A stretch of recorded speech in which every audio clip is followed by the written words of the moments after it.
I have a little friend with me here tonight. See? He just showed up mewing at my Airbnb door. And I opened the door and the cat came inside. So, here we are. I don't think he's stray. He seems very domesticated. Do your humans know you're here? You're just very friendly, aren't you?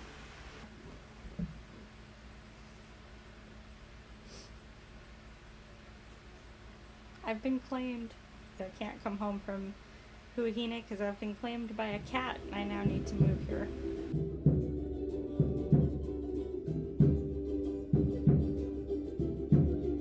They finally let me out to explore.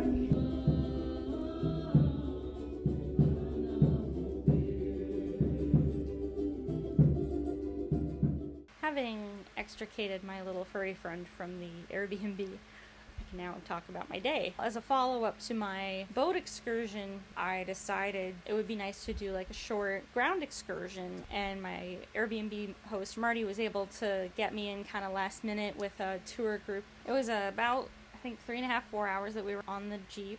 They picked me up kind of in here, and we went over to the guy's family vanilla farm. He talked about how long it takes to grow all the vanilla, and then once the vanilla flowers and once it turns brown, then they harvest it. They set it out in the sun to dry, but they only do this for 3 hours out of the day for like 6 months, and then they package it and sell it, or they get the oil from it. I was very brave and tried some vanilla, coconut, and lime rum, and it was actually pretty good. And we went down this side of the island. We stopped at a lookout point, drove down in here, and we crossed this little bridge right here. It's the same bridge that we went under on our boat tour the day before. Again, the longest land bridge in French Polynesia. This bridge is the only way to get back and forth between Huahine Nui and Huahine Ite, which is Huahine Big and Huahine Little. We went through the bay. We were in here before with the boat tour, but now we were on this little road in the lagoon here. We stopped and watched some fishers. No license fishing here. No limit for catch the fish. Yeah. There's somebody that when I catch the fish, you catch a lot of fish like a blue jack and then a big mouth. That then you sell. Okay. Yeah. Nice. Kind of came along here, stopped to take some pictures again, drove around, and then came back up and across the bridge right here, and we went to somewhere in here to feed the sacred eels. I don't know what makes them sacred. They're eels. They're huge. What we were told was the big eels can take your fingers off, but they aren't necessarily dangerous. I was not the one feeding them, so I'm good. Watching the sacred eels eat the fish was kind of entertaining. This tour guide literally just ripped a little raw fish. He just rips it in half. And then we came up this way. We stopped at the ancient historical fish traps. They've been there for hundreds of years. It's where the ocean, saltwater, and the lagoon freshwater meet.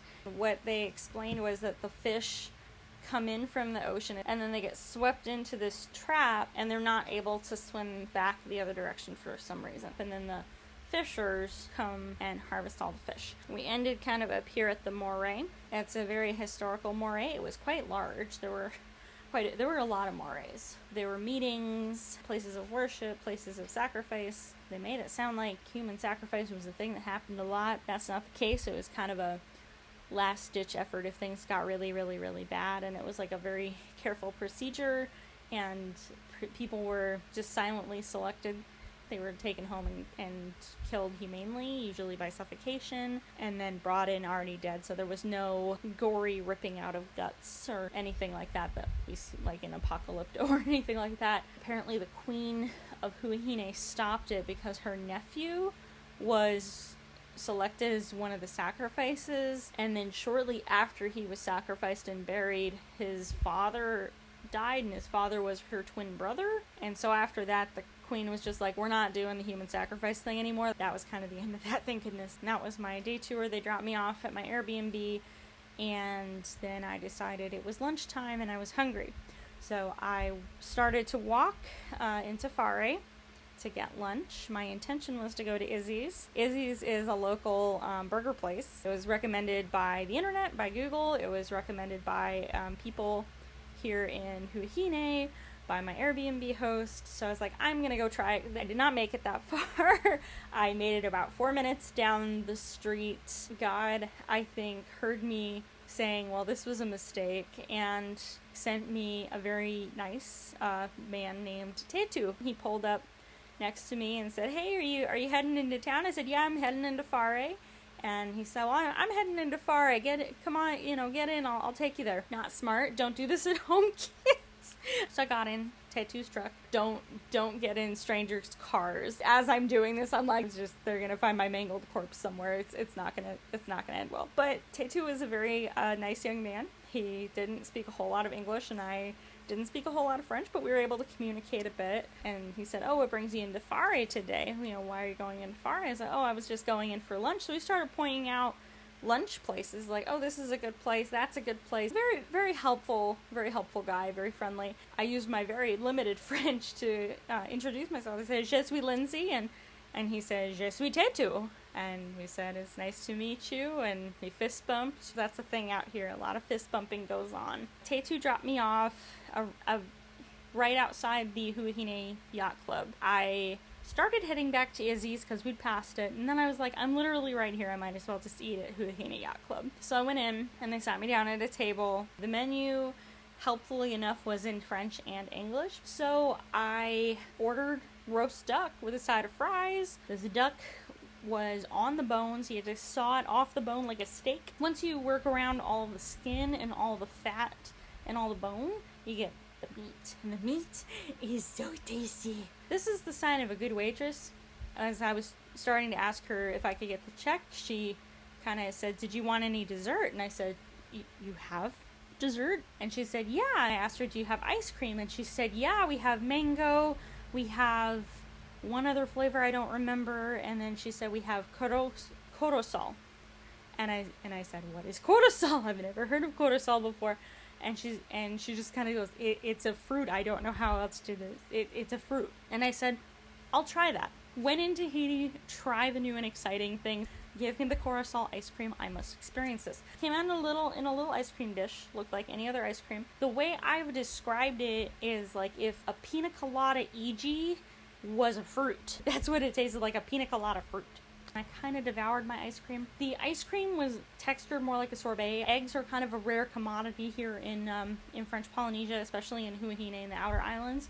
So if they don't get eggs, then they just don't have eggs, which means you can't just put eggs in your ice cream. So it was more like a corosol sorbet, but it was still very excellent, very good, refreshing on a hot day. So then I started walking home. When I say home, back to my Airbnb. It was about a 15-minute walk, and I had to be back by 3 because that's when the massage therapist was picking me up.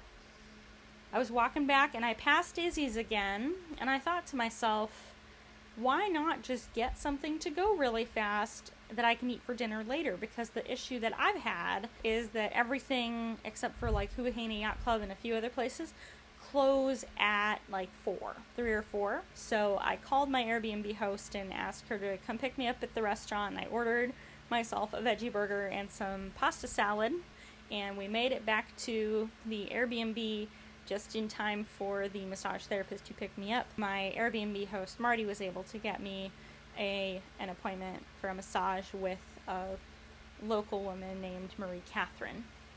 She does massage out of her home, and she, instead of using creams like we do in the States, she used Manoi oil, and she had different scents, and the one I chose was starfruit, and it smells amazing.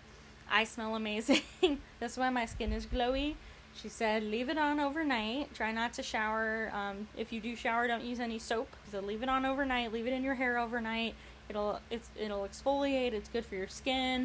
It was about $70 USD to have that done. So it was about what I'd pay back in the States for a massage. Marie Catherine dropped me off back at the Airbnb, sat down to eat my burger when I started hearing cat howling. So I went out that door with my flashlight to see what was awaiting me at the front door. I didn't know what to expect. And it's this very friendly cat that just wanted attention and love. And while I was out there, I was like, Look at all the stars. There's a lot of stars. So I was trying to take pictures of the stars, and the whole time this cat is following me around. Well, anyways, that was my very fun day. It was a nice mix of busy doing things and local culture and relaxation. I'm heading out to Moria tomorrow, which is sad. I really wish I could spend more time here. I would love to come back and just spend the whole week here I think there's a lot of things I can do. There's a lot to explore. I do feel like I got a good overview of the island. I got to see it from the land. I got to see it from the ocean. There's still a lot more that I would like to do. I've only seen the main island, and I've only seen Huahine. I don't know what to expect on Moria tomorrow. I guess there's going to be more tourists because it's a very touristy place. Huahine is definitely less touristy. It's more, I would describe it as the island that time sort of kind of forgot for a little bit, but then came back to later, because it's still very authentic Tahitian culture, but there's still modern touches. Like, everyone's driving cars now, everyone has electricity, I have Wi-Fi, there's telephone wires everywhere, but they still have those little telephone boxes on the side of the road. You know, back in like 1995, we saw all those telephone boxes on the side of the freeway where you could call if your car broke down or something, and they've still got those out there. That was my day, my adventure on the island of Huahine in French Polynesia. I love this island very much. It's a lot quieter. My Airbnb does not have a clock in it. I've had to check my phone to see what time it is. Everyone just kind of goes with the flow, and it's been great. Okay, that's it for tonight. I'll see you tomorrow.